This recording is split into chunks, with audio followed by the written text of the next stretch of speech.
In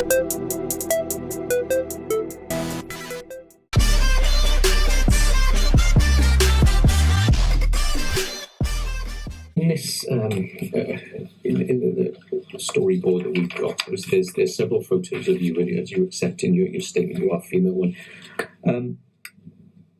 Where are the clothes that you were wearing that night? Before we get into the video, do not forget to like, comment and subscribe. If you remember, Dr. Gary Jenkins was attacked, but the truth is he was beaten, kicked, punched, stomped on in an unprovoked attack as he walked home through Bute Park in Cardiff city centre in the early hours of July 20th, 2021.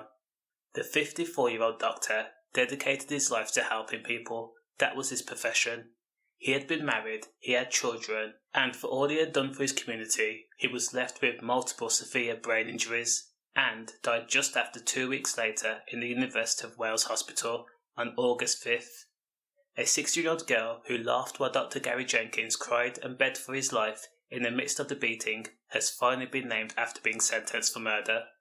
Now 17-year-old Dionne Timms-Williams, 26-year-old Jason Edwards and 36-year-old Lee Strickland have been sentenced at Cardiff Crown Court following all their murder convictions last month.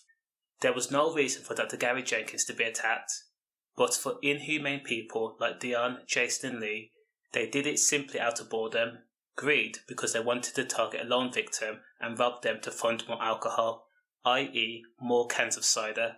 To stalk, target and then beat a person because of their sexual orientation is just plain stupid.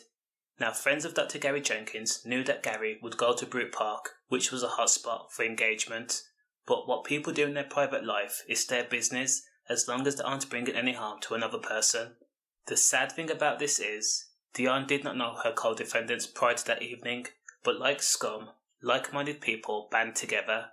Prosecutors said that Dionne met Jason and Lee by chance. She accepted a can of cider off the men. They walked to the Esso garage in Cathedral Road, where she brought more cans for everyone.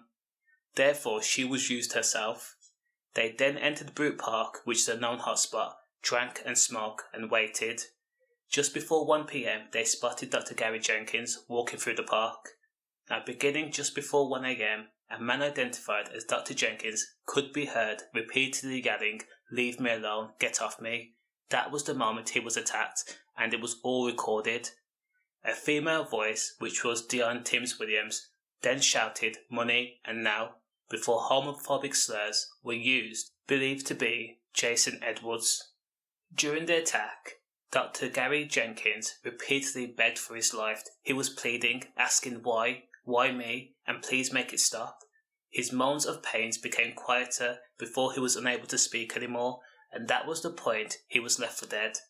The attack lasted 15 minutes, and of course, when arrested, Dionne tried to play the victim herself. In a statement, she answered no comment or tried to say that she joined an attack because she was afraid for her life. Yet, she was on recording, laughing and giggling like a little schoolgirl. She was happy. At the end of the trial, the judge sentenced Jason Edwards and Lee Strickland to serve a minimum term of 32 years and 123 days. As for Dionne Timms-Williams, she was sentenced to serve a minimum of 17 years. All three were sentenced concurrently for the offences of robbery and assault, occasioning actually bodily harm, and good riddance to all three of them. They have no place in society. A doctor was murdered for absolutely no reason at all. All I can do is say condolences. Stay safe, safe.